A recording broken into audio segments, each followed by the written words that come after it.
Hello everyone, welcome back to my channel and compliments of the season. Merry Christmas and a Happy New Year in advance. To all returning subscribers, I want to say a very big thank you. And if you're just joining me for the very first time, thank you so much. Please, if you have not subscribed to my channel, please hit the subscribe button, turn on the notification bells, and guess what guys, we're about to have a ride of a lifetime. Straight into the business of the day. So I understand the fact that all of us, we're excited. A lot of people, we enjoyed the festive season. The Christmas was lit. A lot of us ate and drank, shared time with family, loved ones, and everyone. But I also do not want us to forget about the fact that the Sylvester Oromoni case, right, seems to be dying down gradually, right? And when I mean dying down, a lot of people are not necessarily, remembering or following up anymore, right? And the way it works is on social media, a lot of people are keypad warriors. Once another story happens, we tend to forget about a very strong issue that is out there that needs to get proper justice. Of course, a lot of people have lost loved ones this year, right? A lot of people have lost friends. A lot of people have lost siblings, brothers, sisters, children have been lost this year. We also remember that there was an accident that happened recently where 17 students were killed, right? But right now, I want to talk about the fact that the Sylvester Oromoni case, right? Those students who were alleged to have, been part of the whole process that led to the killing of Sylvester have been released from the juvenile center. They've been granted bail. And that is the latest at the moment. And of course, we also remember the fact that just recently in an interview with Channels Television, right, we saw the father of Sylvester talking about the fact that he's shocked that the children were granted bail because they were given a 21-day remand period that was going to help the police, investigate the case. Now, remember that these children have been released since last week, Tuesday, right? And they were released last week, Tuesday, before today. Today is the 28th, right? The kids were supposed to be released today, the 28th. But of course, the magistrate granted them bail in the sum of 1 million naira each. And of course, they also needed sureties and that like some, right? So the father of Sylvester is wondering why the courts will grant these kids who were alleged to have, been part of the process that led to the killing of their son. So another thing that caught my attention was the fact that, the police had already said that, what? We're not going to release these boys because if we release them, it's not going to help us with our investigation. That's what the police said. And the police even went ahead to say that, what?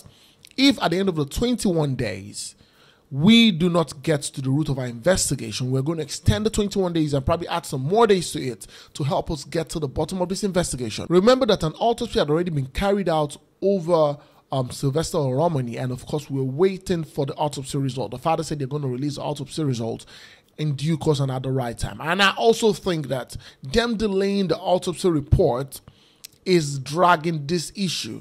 We want to know why the autopsy report is also being delayed. I think that the parents of Sylvester should also aid in all of this, because this is it. If we're claiming that somebody was killed by some set of people, it is just natural that you release the autopsy report. We don't want it kept under the carpet. We want to know what happened to this boy. Beyond the fact that he's your son and of course he's your child, right?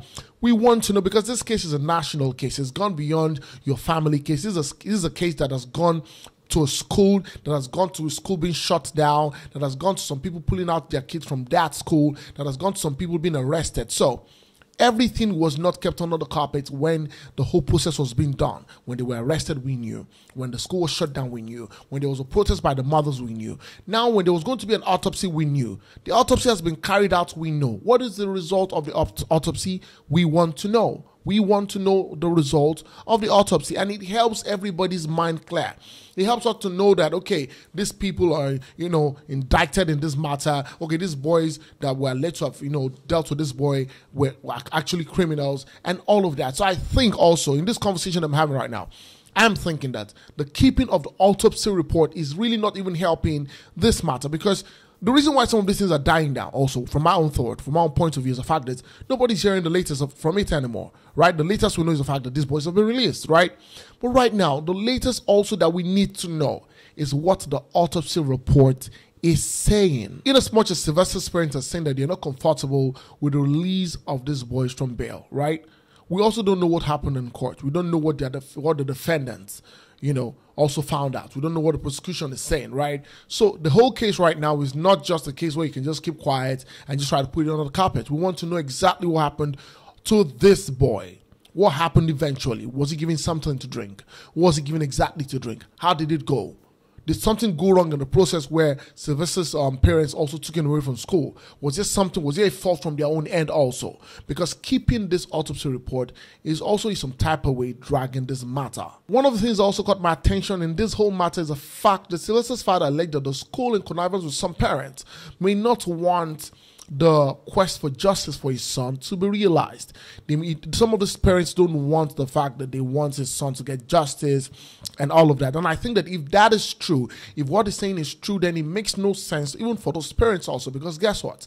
They also have children in school. And maybe the parents in question are the parents of the boys who, were arrested, the 5 guys who were arrested and, alleged to have killed Sylvester. So my own take is this. 1, this case should be made open to the general public. We all need to know the autopsy result from Sylvester's case. We want to know what happened. What did the doctors say happened to the body? What happened to him? What was ingested in his body? What was he given to drink? We need to know all of this. That's number 1.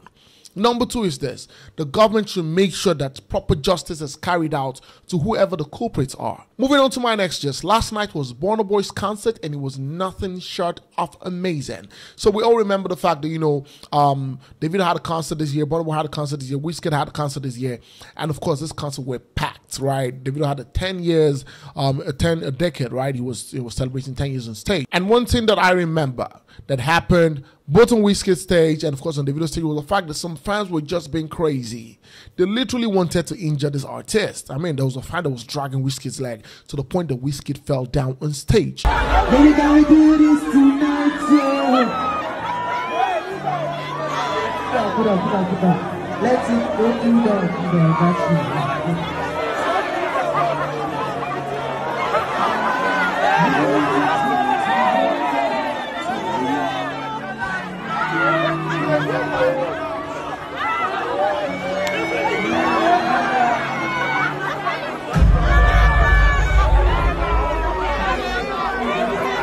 So I think the Wizkid's own had already informed Davido that something crazy might happen on stage also, right? So we saw the fact that Davido was also performing in Abuja and boom, one guy just came. It was like wrestling to me. It was like serious wrestling. And straight up, Davido was prepared for that encounter. And of course, you could see the way Davido threw the guy, threw him off himself and continued performing. So last night, Burnaboy was going to perform, and guess what? He literally, before he started performing, he cleared all his fans, and of course he warned them not to try that rubbish on stage with him. Check this out. You know, say for this life, everybody is different. You understand? If you put 2 lighters together, 1 lighter with the outside says for gold, 1 lighter with the inside, the one with the outside. Don't say you don't get fuel, but you don't go light. But if you use the one with the inside, use lighter, you go call light, you go say you don't spoil. Now maybe that lighter with the outside, you hear me? So I'm not saying I love some people. If you just the love will enter your body, you go one jump on stage and things like that. You feel me? And it took me a long while to get used to it because I don't know your intention. I don't know whether are you not doing something before or something. You understand? So if you just enter you normally, but obviously now we don't understand saying I love. You understand? But please, let's try our best to behave ourselves and not, start to me too much so I don't do something crazy. You understand? And I can assure you that nothing of such happened because people know that Burnaboy is crazy. If you try that out with him, it can enter you. And if you understand the meaning of enter, it can just, it can be irrational on stage. It will do you something crazy. Something crazy will happen.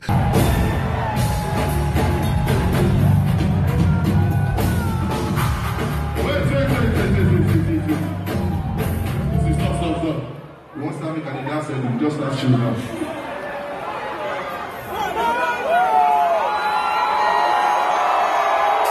Okay.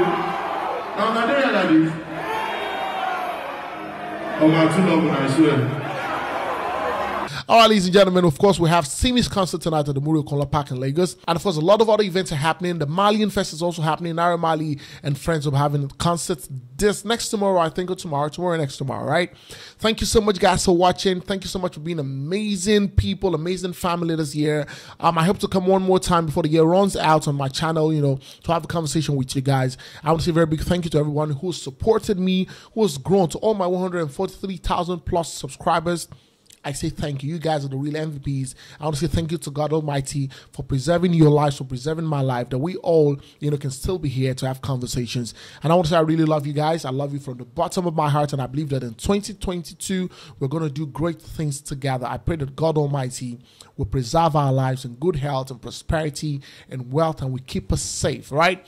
And of course, January 1st, Saturday, we all will be alive to say a happy new year. So thank you so much, guys, for watching. Please, if you have not subscribed to my channel, please hit the subscribe button, turn on the notification bell, and guess what? You get notified whenever I post a video. Go on all social media platforms on Facebook and Instagram, on Twitter, and of course on TikTok, and follow me at Olufemi Daniel. Until next time I come with you very soon, it's bye for now.